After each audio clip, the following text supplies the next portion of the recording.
Usage of May గురించి తెలుసుకుందాం. May మే అంటే టు టేక్ ఆర్ గివ్ పర్మిషన్ని తీసుకోవడం కానీ ఇవ్వడం కానీ. కొన్ని ఎగ్జాంపుల్స్: నేను లోనికి రావచ్చా, మే ఐ కమ్ ఇన్.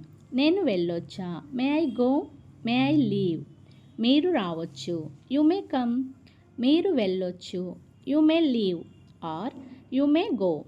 నేను సమాధానం చెప్పొచ్చా, మే ఐ ఆన్సర్. నువ్వు తినొచ్చు, యు మే ఈట్. మీరు మాట్లాడొచ్చు,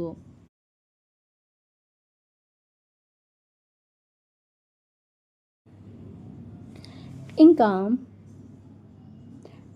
నేను హెల్ప్ చేయొచ్చా, మే ఐ హెల్ప్ యూ. మీరు తాగొచ్చు, యు మే డ్రింక్. మీరు అక్కడ కూర్చోవచ్చు, యు మే సిట్. ఇవి ఇంకొన్ని ఎగ్జాంపుల్స్ ఆలోచించి రాయండి.